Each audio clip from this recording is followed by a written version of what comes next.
지금 대한민국은 물론이고 온 세계가 코로나 바이러스 비상입니다. 우리나라도 대구와 경북 지역을 중심으로 급속도로 코로나 바이러스가 확산되어서 어제까지 확진 환자가 3,150명, 그리고 사망자가 17명이 됐습니다. 전염병이라는 것은 개인적인 질병이 아닌 국가적인 질병입니다. 이 국가적인 질병 앞에서 성도가 어떻게 대처해야 되는지 오늘 본문 야고보서 말씀을 보면서 함께 살펴보겠습니다. 우리가 인생을 살다 보면 고난을 만날 때가 있고 기쁨을 만날 때가 있습니다. 항상 양면이 있습니다. 고난만 있는 인생 없고 또 기쁨만 있는 인생도 없습니다. 오늘 본문 말씀을 보시면 고난을 만났을 때와 기쁨을 만났을 때 성도가 어떻게 반응해야 되는지 나와 있는데요. 13절 말씀을 함께 보시겠습니다. 자, 13절 말씀, 13절 함께 읽습니다. 너희 중에 고난당하는 자가 있느냐? 그는 기도할 것이요. 즐거워하는 자가 있느냐? 그는 찬송할지니라. 아멘. 자, 고난당하는 자가 있느냐? 그는 뭐 하라고요? 기도할 것이요. 이렇게 나와 있습니다. 자, 하나님께서는 하나님의 자녀들인 우리가 인생의 모든 고난 앞에서 가장 먼저 기도로 반응하기를 원하십니다. 고난 앞에서, 문제 앞에서 이것저것 다 해보다 안 되면 마지막에 가서 기도라도 해보는 인생이 아니라 모든 것을 주관하시는 전능하신 하나님 앞에서 가장 먼저 기도로 반응하기를 원하신다는 것이죠. 왜냐하면 우리가 하나님께 기도할 때 하나님께서 그 고난을 이겨낼 수 있는 지혜와 힘을 공급해 주시기 때문이고, 또 우리가 고난 앞에서 기도할 때 하나님께서는 그 고난의 의미를 깨닫게 해주시고 마침내 그 고난을 해결해 주시기 때문입니다. 그래서 우리는 국가적 고난인 이 코로나 바이러스 앞에서도 가장 먼저 기도로 반응해야 됩니다. 다른 방법들을 다 동원하면서 정작 기도를 소홀히 하고 있다면 그것은 성도로서 잘못된 대처라는 것이죠. 오늘 하나님께서는 13절 말씀에서 또 말씀하시기를 즐거워하는 자가 있느냐? 그는 뭐 할지니라? 찬송할지니라. 이렇게 말씀하셨어요. 우리가 인생을 살다 보면 기쁘고 즐거운 일을 만날 때도 있는데요. 그때는 하나님을 찬송하라는 거예요. 기쁘고 좋은 일 앞에서 자기 자랑하지 말고 하나님께 영광 돌리며 하나님을 자랑하라는 말씀입니다. 그런 겸손함이 있을 때 우리는 교만으로부터 자신을 지킬 수 있으며, 또 하나님께서는 그런 겸손한 자에게 계속해서 은혜와 승리를 주시기 때문입니다. 이것이 성경이 말하는 성도가 인생을 바르게 살아가는 굉장히 중요한 자세입니다. 고난 앞에서는 뭐하고? 기도하고, 즐거운 일 앞에서는 하나님을 찬송하라는 것이죠. 자, 그러면서 하나님께서는 고난에 대하여서 좀 더 구체적으로 말씀해 주고 계시는데요. 인간의 수많은 고난들 중에서 질병을 예로 들어서 우리가 그 질병이라는 고난을 만났을 때 어떻게 극복해야 될지를 말씀해 주고 있습니다. 자, 오늘 본문 14절 말씀을 한번 한 목소리로 같이 읽겠습니다. 14절 말씀. 자, 14절 함께 읽습니다. 너희 중에 병든 자가 있느냐? 그는 교회의 장로들을 청할 것이요. 그들은 주의 이름으로 기름을 바르며 그를 위하여 기도할지니라. 아멘. 예.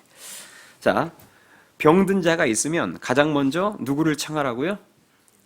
교회의 장로들을 청하라, 이렇게 나와 있는데, 여기서 교회의 장로는 교회의 영적 지도자들을 말합니다.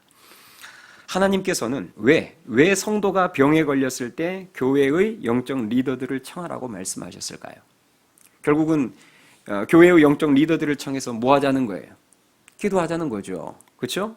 그런데 장로들을 청해서 같이 기도하라는 말은 질병 앞에서, 그 고난과 문제 앞에서 혼자만 기도하지 말고 나보다 더 믿음이 좋은 영적 리더들과 합심해서 기도하라는 말씀입니다. 더 큰 믿음의 기도가 필요하다는 말이고, 그 큰 고난 앞에서 더 큰 믿음의 기도가 필요하다는 말이고, 더 많은 믿음의 기도가 필요하다는 말입니다. 자, 그렇다면 이 영적인 원리를 오늘날 개인의 질병이 아닌 국가의 질병 앞에 한번 적용해 봅시다. 개인이든 국가든 질병을 대하는 원리는 똑같습니다. 코로나 바이러스로 국민들이 병들어 있을 때 우리 어떻게 하죠? 오늘 본문 말씀 보니까 뭐 하라고 나왔죠? 기도하되, 그렇죠? 기도하되 할 수만 있으면 어떻게? 함께 기도해야 됨을 믿으실 수 있기 바랍니다. 사도행전에 나오는 초대교회의 모습을 보면 놀라운 하나님의 역사들의 출발점이 항상 성도들의 합심 기도였음을 알 수 있습니다. 사도행전 2장에 보니까 120여 명의 제자들이 마가다락방에 모여서 약 10여일 동안을 합심해서 기도했을 때 성령의 능력이 모든 제자들에게 임하는 우리가 잘 아는 오순절 성령 강림 사건이 일어났고요. 사도행전 4장을 보면 핍박을 받았던 사도들이 함께 모여서 같이 기도하자 모인 곳이 진동하고 모두 성령으로 충만해져서 더 담대하게 하나님의 말씀을 전하는 사건이 기록되어 있습니다. 사도행전 12장에 가면 베드로가 감옥에 갇혔을 때 교회가 합심해서 그 베드로를 위해서 기도하자 어떤 역사가 일어나죠? 하나님이 그 기도를 통해서 일하시되 천사를 감옥에 있는 베드로에게 보내십니다. 그래서 베드로가 감옥에서 빠져나오도록 역사하셨죠. 사도행전 16장에도 보면 바울과 실라가 억울한 누명 쓰고 빌립보 감옥에 갇혔을 때 그들이 합심해서 기도하자 그곳에 지진이 일어나고 손과 발이 풀리고 옥문이 열리며 이제는 간수가 도리어 바울에게 도움을 청하는 상황이 완전히 뒤바뀌고 역전되는 일들이 벌어지는 것을 보게 됩니다. 여러분, 이처럼 성도들의 합심 기도는 그만큼 강력합니다. 성도들의 믿음이 모아지고 기도가 모아질 때 상황이 역전되는 놀라운 역사가 일어남을 믿으실 수 있기를 축원합니다. 그러므로 지금 한국교회는 국가적인 질병 앞에서 어느 때보다도 합심 기도로 반응해야 합니다. 자, 다시 본문으로 돌아가서요. 병든 성도가 있을 때 그는 교회의 영적 리더들을 청하는데요. 그러면 이제 영적 리더들이 찾아가서 기도하겠죠, 같이. 그런데 그 기도할 때 기름을 바르며 기도하라 이렇게 나와 있습니다. 자, 오늘 본문 14절 말씀 보세요. 다시. 자, 14절 가운데 부분부터 보시면 그들은 주의 이름으로 뭘 바르며? 기름을 바르며 그를 위하여 기도할지니라 이렇게 나와 있습니다.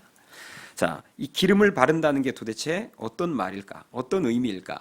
여러분, 이 기름은 하나님의 은혜를 상징하는 것이기도 하지만 실제 감람유를 의미하기도 합니다.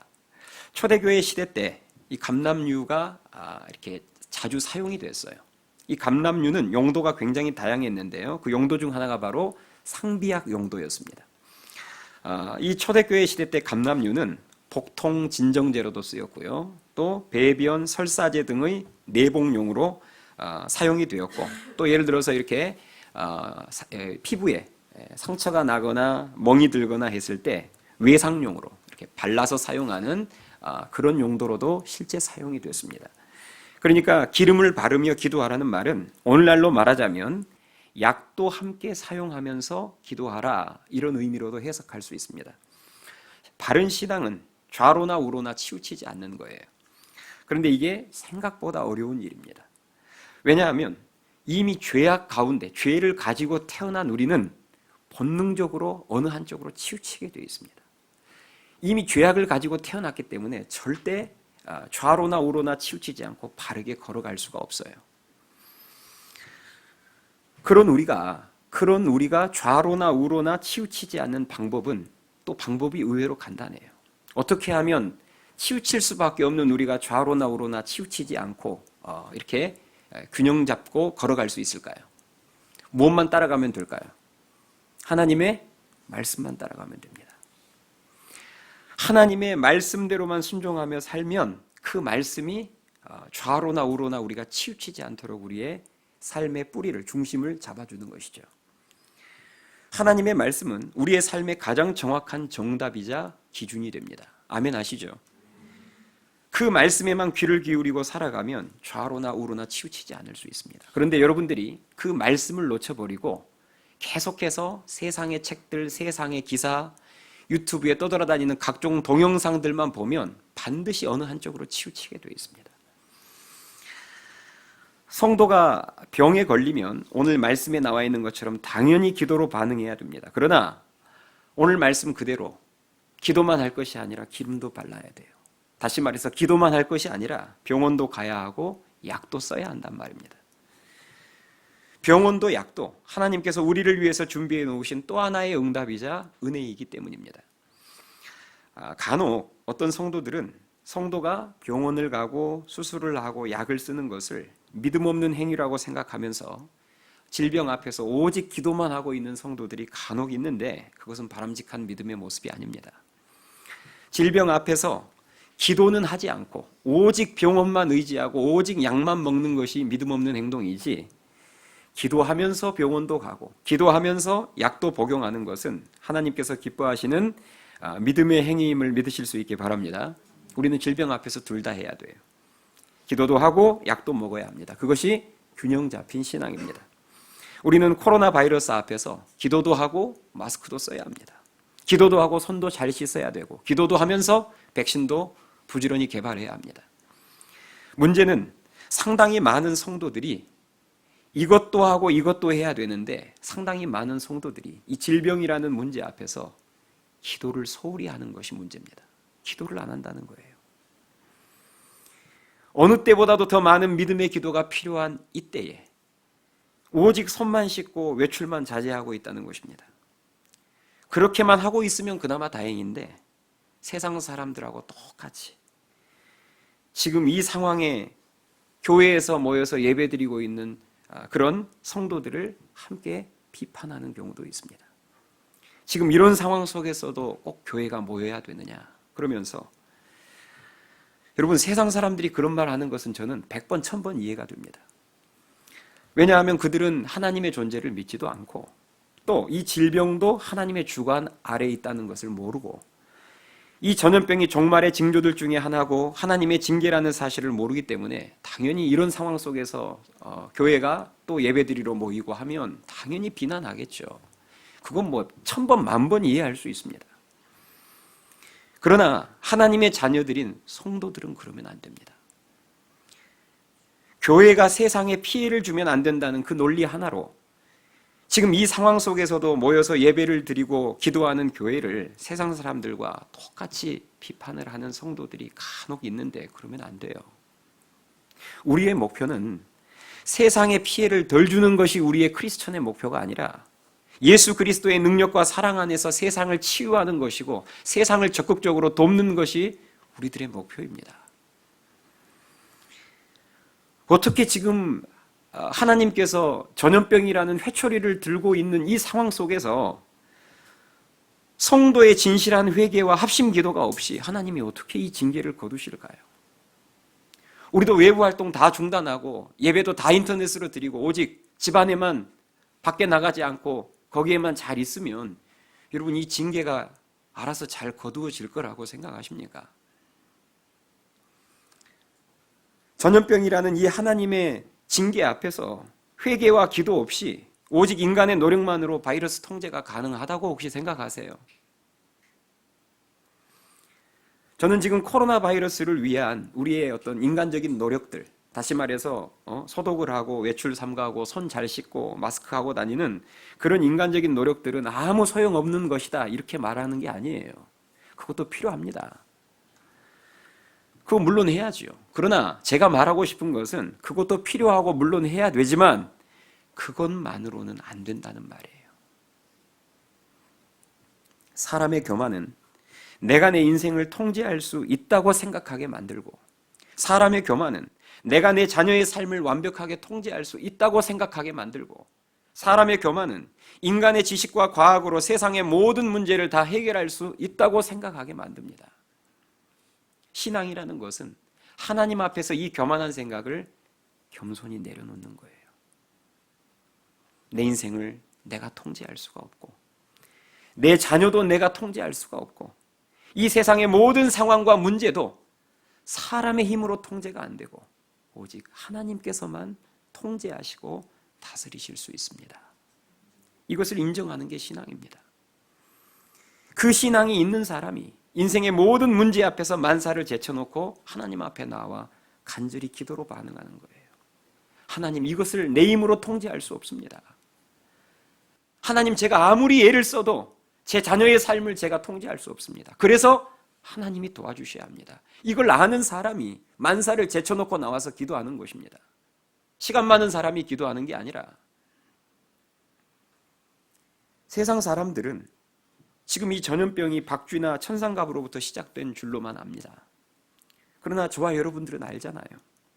이것이 근본적으로는 하나님으로부터 시작되었으며 하나님께서 끝내실 수 있음을 알잖아요. 모든 역사의 시작과 끝은 하나님의 손에 달려 있습니다. 오늘 본문은 성도가 질병 앞에서 기도해야 된다고 말하는데요. 자, 질병 앞에서 하나님께 기도하라는 그 말씀 아래는 어떤 대전제가 깔려 있냐면, 질병을 누가 주관하신다? 하나님이 주관하신다는 대전제가 질병 앞에서 기도하라는 말씀 아래 깔려 있습니다. 맞잖아요. 질병을 하나님이 주관하시니까 질병 앞에서 하나님께 기도하라고 하는 것이죠. 온 세상을 주관하시는 하나님께서 질병도 주관하십니다. 인간이 백신을 개발하는 것도 하나님이 허락해 주신 한도 내에서 개발할 수 있는 것이지, 모든 질병에 대한 백신과 치료제를 인간이 다 개발할 수 있는 게 아닙니다. 지금도 우리 사람이 오늘날 과학과 의학으로 개발하고 있지 못하는, 만들어내지 못한 치료제들이 얼마나 많은데요. 또 인간이 백신을 개발해도 하나님이 또다시 징계하시고자 하면 또 다른 변종 바이러스들이 우죽순처럼 생겨날 것입니다. 그래서 하나님의 자녀들인 우리가 지금 이 상황 가운데에서 진짜 세상을 돕는 길은, 우리가 예배도 다 인터넷 예배로 드리고 아예 주일에도 모이지 않고 이러면 제가 봤을 때는 약간 협조하는 거예요. 조금 더 확산이 덜 되게 약간 협조하는 거지만, 진짜 우리가 이 하나님의 전염병이라는 징계로부터 세상을 진짜 더 힘있게 돕고 싶다면 하나님을 아는 우리부터 하나님 앞에 나와 진실하게 회개해야 되고, 하나님을 아는 우리가 모여서 더 힘써 합심해서 기도해야 되고, 지난날 하나님께 드렸던 형식적인 예배, 회개 없는 예배를 회복하는 것임을 믿으실 수 있기 바랍니다. 그게 진짜 세상을 돕는 길이에요. 하나님께서 우리를 향하여서 전염병이라는 지금 회초리를 드셨을 때, 그렇죠? 지금 하나님께서 경제적 어려움, 경기 불황이라는 회초리와 그 다음에 전염병, 코로나 바이러스라는 회초리를 매를 드셨을 때, 하나님이 우리를 향해서 징계의 회초리를 드셨을 때는 반드시 기대하는 반응이 있습니다. 그죠? 뭔가 이렇게 매를 들었을 때 이런 반응을 해줬으면 좋겠다 하고 기대하는 반응이 있어서 매를 드신 거예요.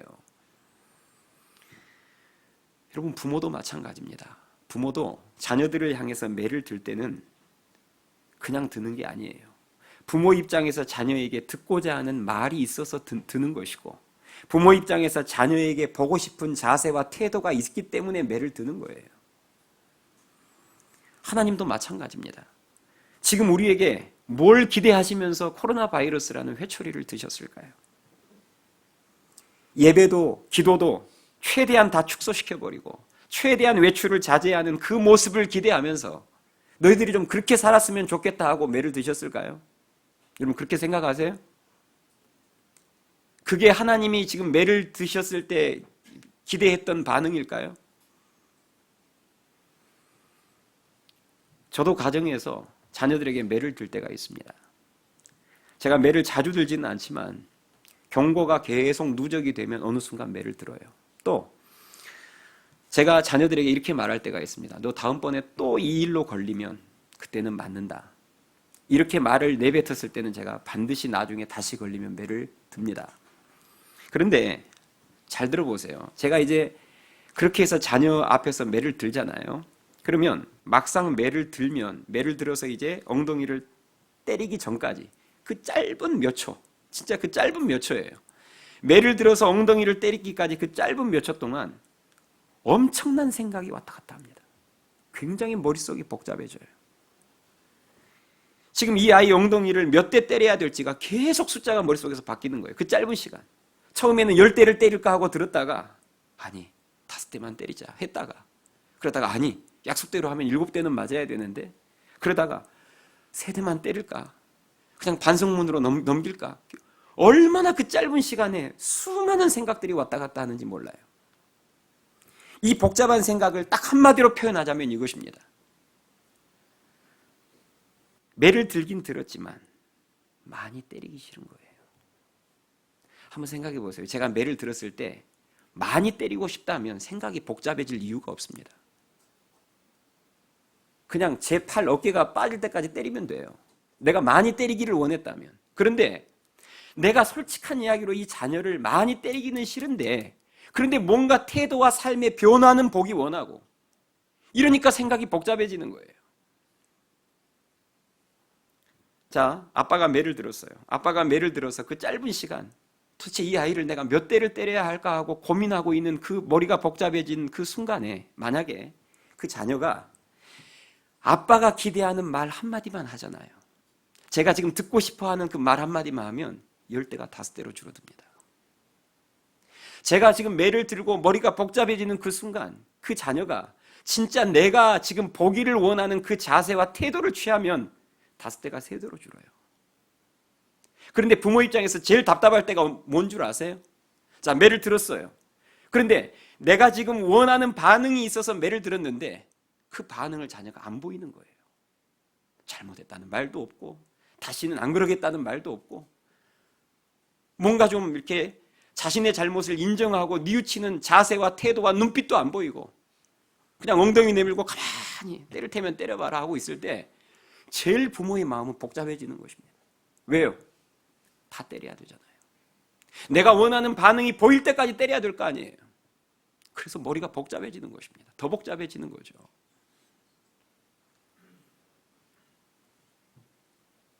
매를 때리면서도 그 마음이 부모에게 있더라고요. 저는 하나님의 마음도 똑같다고 생각합니다. 지금 하나님께서 코로나 바이러스라는 매를 드셨어요. 하나님께서 마음만 먹으면 하루에 몇만 명씩도 죽게 만들 수 있습니다. 사무엘하 24장에 보면 하나님께서 전염병을 통해서 이스라엘 백성들 3일 동안 7만 명을 죽이셨어요. 하나님에게는 그보다 더한 능력이 있습니다. 진짜 마음만 먹으면 하루에 7만 명이 아니라 70만 명도 죽게 만들 수 있습니다. 그런데 지금 우리나라의 상황을 그 사무엘하 24장에 나오는 상황과 한번 비교를 해보면 저는 정말 하나님께서 매를 최대한 천천히 아끼시고 계심을 느끼지 않을 수가 없습니다. 지금 하나님께서는 매를 드시긴 드셨는데 우리의 어떤 반응을 기대하시는 거예요. 그래서 한 대 한 대를 최대한 천천히 때리시고 있다라고 저는 그렇게 생각이 되어집니다. 여러분, 지금 하나님이 우리에게 기대하시는 반응이 뭘까요? 오늘 본문에 나오죠. 지금이라도 이제까지 기도 없이 내 힘만으로 교만하게 살던 인생들이 이제는 이 모든 상황을 인간이 어떻게 컨트롤할 수 없음을 인정하고 이것은 전적으로 하나님께서 도와주셔야 할 문제입니다. 인정하며 성도들이 하나님 앞에 나와서 기도하는 모습을 기대하시는 거 아닐까요? 또 기도뿐만이 아니죠. 오늘 본문 말씀 보면 질병 앞에서 우리가 보여야 될 반응 중에 하나가 회개입니다. 오늘 본문 16절 말씀 보세요. 자, 16절 말씀, 16절 한 목소리로 같이 읽겠습니다. 시작. 그러므로 너희 죄를 서로 고백하며 병이 낫기를 위하여 서로 기도하라. 의인의 간구는 역사하는 힘이 큼이니라. 아멘. 자, 오늘 이 야고보서 본문 말씀을 보면 질병 앞에서 기도하라라고만 말하고 있지 않아요. 기름도 바르라고 나와 있고 또 방금 말씀을 보면 뭐라고 나오죠? 죄를 서로 뭐하며? 고백하며. 그냥 기도하라가 아니에요. 죄를 서로 고백하며 기도하래요. 여러분, 무슨 말이겠습니까? 그 질병이 회개하지 않고 있는 죄에 대한 징계일 수도 있으니 혹시 죄가 있으면, 죄가 생각나면 그 죄를 자백하며 회개하며 기도하라는 거예요. 그럴 때 하나님의 치유의 역사가 임한다는 것입니다. 이것이 질병이라는 매를 드신 하나님 앞에서 저와 여러분들이 보여야 될 바른 반응이자 태도입니다. 기도로 반응하는 것, 그리고 회개로 반응하는 것. 그런데 최근 우리들의 모습을 보면 솔직히 안타깝습니다. 교회에 다니는 성도들마저도 지금 이 상황 속에서 교회 예배당에 모여서 예배를 드리고 기도하는 모습을 한심하게 생각하거나 나쁘게 보기 때문입니다. 성도들마저도. 이런 상황 속에서는 좀 안 모이면 안 돼? 교회가 꼭 이렇게 티를 내야 돼? 각자 집에서 하면 되지. 꼭 이렇게까지 해야 돼. 세상 사람들하고 똑같은 말을 하는 거죠. 저는 그런 분들한테 묻고 싶어요. 여러분, 각자 집에서 얼마나 도대체 기도를 하세요, 그러면? 집에서 혼자 얼마나 간절히 기도를 하세요? 그럼 혼자 집에서 인터넷 앞에서 얼마나 간절히 회개를 하십니까? 그게 그렇게 쉽던가요? 목사도 자기 집에서 기도가 쉽지 않습니다. 예수님도 당신 처소에서 기도하신 게 아니라 새벽 오히려 미명에 한적한 곳으로 가서 기도하셨는데, 여러분, 가정에서 기도하고 가정에서 진실한 회개한다는 게 그게 쉬운 일이 아닙니다.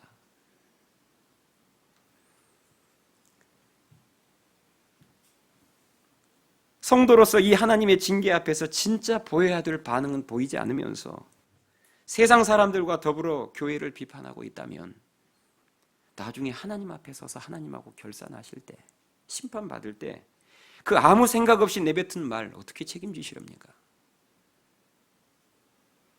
지금 예배당을 폐쇄하고 인터넷으로 예배드리는 교회들이 꽤 많습니다. 저는 인터넷으로 예배드리는 모든 성도들이 다 뭘 잘못됐다 그렇게 말하고 싶은 마음이 없어요. 그것이 최선인 상황 속에서는 그렇게라도 드려야죠. 지금 인터넷으로 예배를 드리는 교회들은 다 각기 나름의 사정이 있어서 그렇게 드리는 것입니다.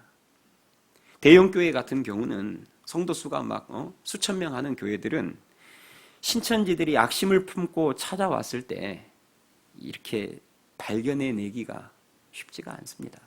생각해 보세요. 그 많은 수가 우르르 이 넓은 예배당으로 몰려 들어오는데 아무리 잘 점검을 하고 하려고 해도 사실상 여러분 어려워요. 그래서 문을 닫아야 되는 이유들도 있습니다. 또 대구나 경북 지역 교회들의 경우에는 이미 정부 차원에서 예배를 드리지 못하도록 그렇게 강력한 조치를 취하고 있어서 예배당에 나와서 예배를 드리고 싶어도 드릴 수가 없어요. 여러분, 이런 교회들은 어쩔 수가 없는 거예요. 그런 경우는 인터넷으로라도 예배를 드려야죠. 그러나 우리 교회는 상황이 좀 다릅니다. 신천지 외부인들이 들어오면 우리 교회는 99.9% 식별 가능합니다. 우리는 대형 교회가 아니에요. 그리고 신도림은 아직까지 확진자가 나오지 않았습니다. 그래서 정부에서 강제적으로 폐쇄할 수 없는 곳입니다. 폐쇄할 수 없는 상황이에요. 아직 예배를 드릴 수 있는 문이 열려 있단 말입니다. 그렇다면 이렇게 우리가 예배할 수 있을 때, 아직 열려 있을 때 최대한 조심하면서 우리가 저 예배를 예배당에 모여서 드리고 싶어도 드리지 못하는 그분들의 목까지 같이 더 기도해야 하며 우리가 한국교회를 대표하는 마음으로 더 하나님 앞에 바른 예배를 드려야 하지 않겠습니까? 최대한 조심하면서 우리는 믿음이 있기 때문에 하나님께서 다 지켜주신다면서 마스크도 안 하고 손 세정제도 안 쓰고 마치 그것이 믿음인 것처럼 그렇게 해서는 안 되고요. 좌로나 우로나 치우치지 않아야 된다고 했죠. 최대한 조심하면서 마스크도 하고 손 세정제도 쓰고 주의해야 될 것을 주의하면서 그러면서 하나님께 예배 드릴 수 있을 때 예배 드리고 기도할 수 있을 때 기도해야 된다는 것입니다. 그래서 지금 우리 교회도 전염 예방에 최선을 다하고 있습니다. 어제도 여기 여러분 다 소독약 엄청 많이 썼어요. 여기 다 소독했습니다. 교육관까지. 그리고 오늘도 1부 예배 끝나고 소독하고 2부 예배 끝나면 또 소독하고 3부 예배 끝나면 이따 또 소독할 거예요. 여러분 지금 앉은 자리, 손이 많이 닿는 자리 다 소독하고 있습니다. 심지어는 출입구 1층 손잡이까지도 소독하고 있습니다.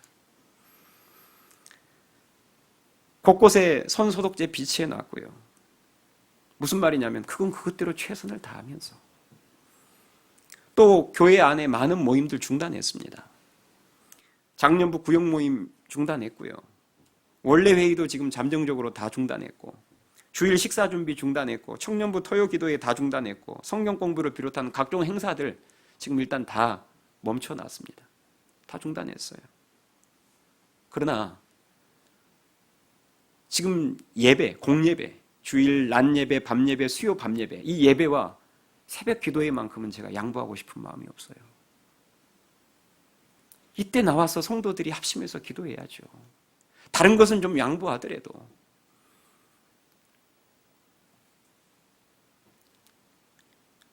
여러분 어제가 토요일이었어요. 그렇죠? 주말 아닙니까? 그러면 어제 토요일에 여기 앞에 있는 롯데시네마, 무슨 CGV 이런데 밀폐된 공간에 사람들이 많이 모일 수 있는 그 장소들이 다 폐쇄됐을까요? 홍대에 있는 클럽, 강남에 있는 클럽, 뮤지컬 전용 극장, 콘서트장 다 폐쇄됐을까요? 안 됐습니다.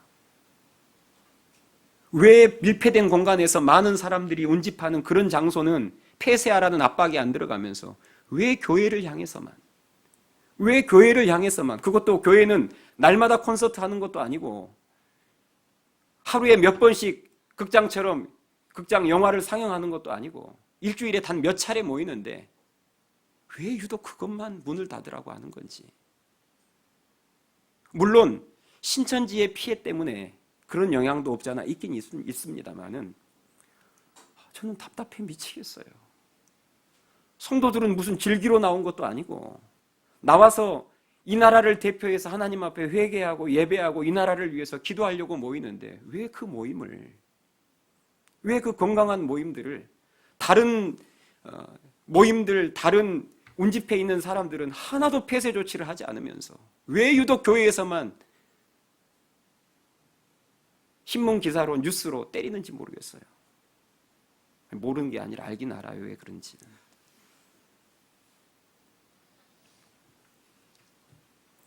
여러분 세상 사람들에게 이렇게 주일이 돼서 이런 상황 속에서도 교회에 나오는 것으로 인해서 지탄받고 요고도 먹는 게 두려우세요?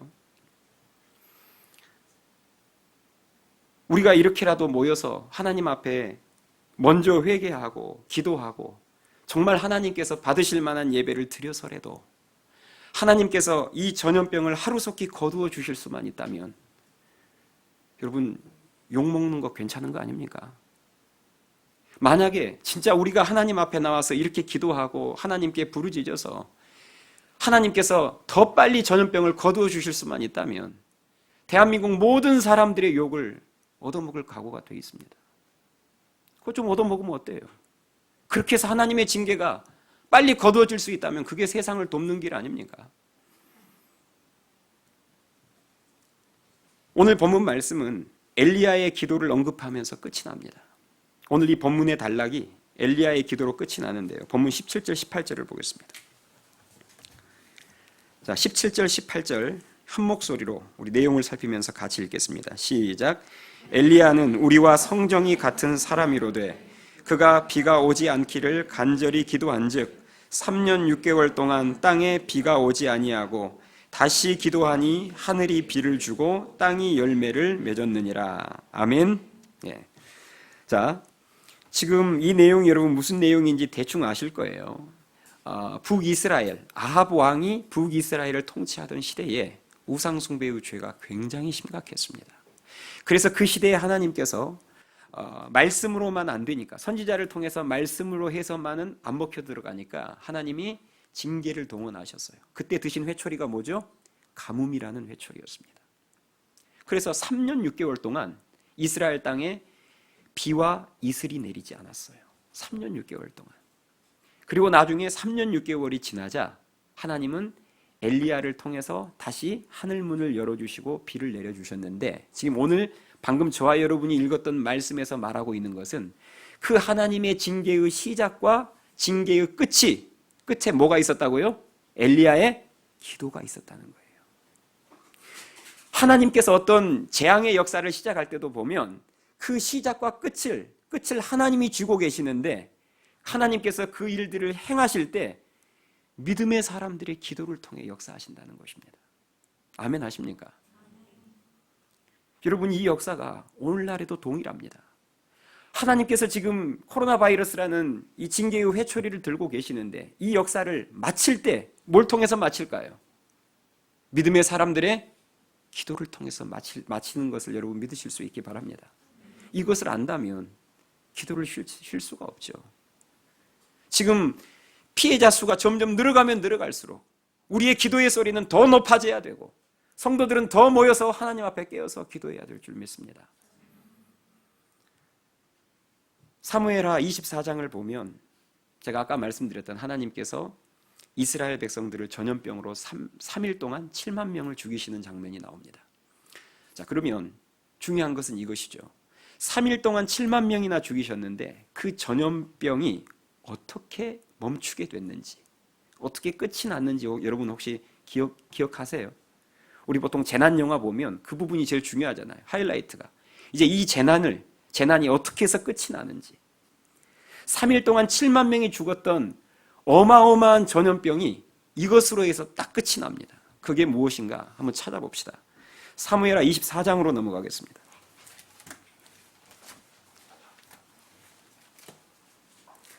사무엘하 24장, 구약성경 507페이지, 사무엘하 24장. 이 사무엘하 24장에 그 유명한 다윗의 인구조사와 그로 인해서 전염병으로 하나님께서 3일 동안 7만 명을 죽이신 사건이 기록되어 있고요. 그리고 사무엘하 24장 맨 끝부분에 그 전염병이라는 하나님의 재앙이 어떻게 끝이 났는지가 기록되고 사무엘하 말씀은 이제 끝납니다.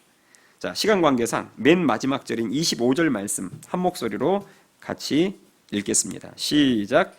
그곳에서 여호와를 위하여 제단을 쌓고 번제와 화목제를 드렸더니 이에 여호와께서 그 땅을 위한 기도를 들으시매 이스라엘에게 내리는 재앙이 그쳤더라. 아멘. 자, 3일 동안 7만 명이 죽자 하나님께서 알려주신 방법은 무엇이었냐면 제사를 드리라는 거예요. 여러분, 제사에서 핵심은 제물입니다. 속죄 제물. 지금 이스라엘 백성들이 죄를 지어서 전염병으로 7만 명이 죽어가고 있는데 이 이스라엘 백성들의 죄값을 대신 치러줄, 대신 피를 흘려줄 제물이 필요하다는 거예요. 이게 이제 짐승의 피죠. 그러나 이것이 궁극적으로는 누구의 피를 상징하는 것일까요? 예, 하나님의 어린 양이신 예수 그리스도의 피만이 너희들의 죄를 덮을 수 있다는 것을 알려주는 중요한 사건입니다. 오늘 우리들이 이 말씀을 보면서 하나님이 내리신 재앙이 언제 끝나느냐?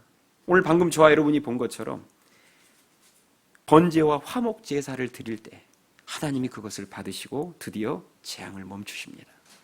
그럼 오늘날 이것을 우리에게 그대로 적용시켜 봅시다. 이제 우리의 속죄 제물은 짐승의 피가 아니에요. 예수님의 피입니다. 아멘 하시죠?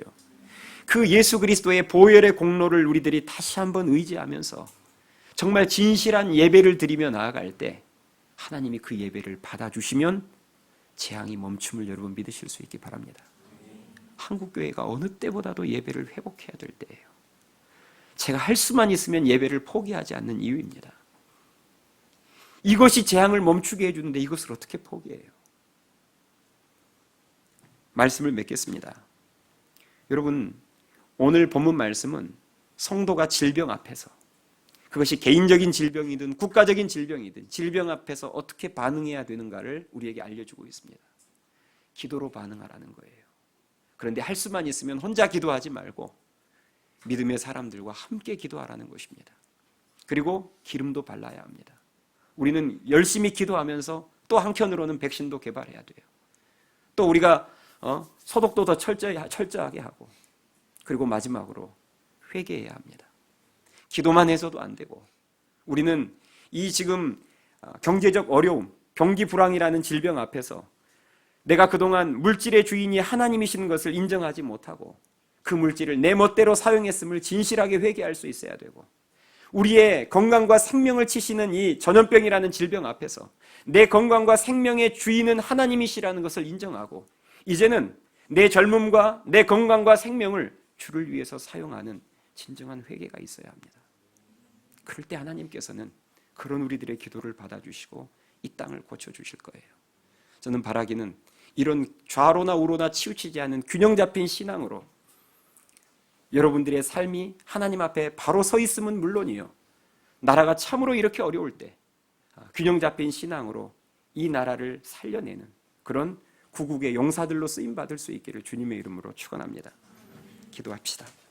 찬양하시겠습니다.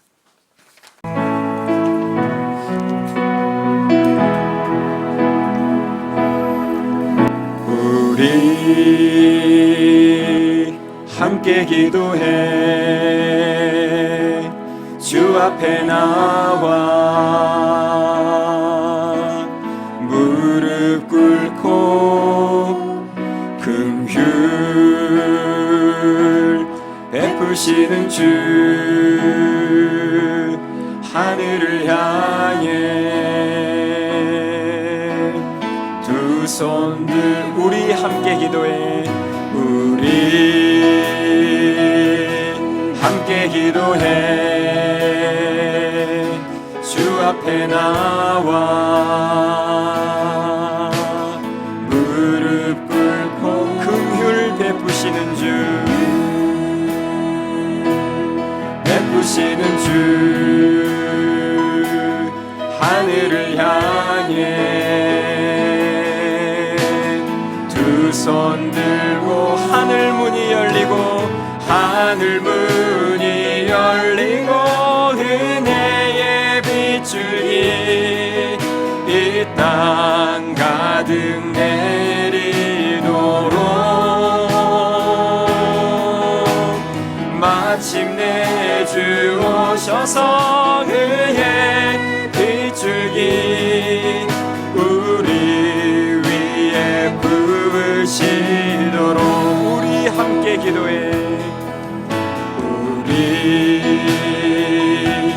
함께 기도해 주 앞에 나와 주 앞에 나와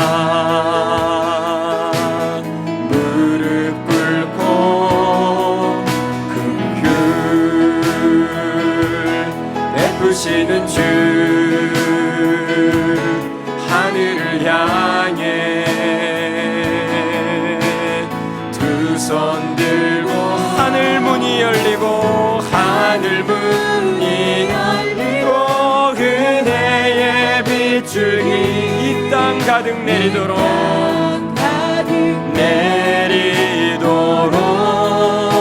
마침내 주 오셔서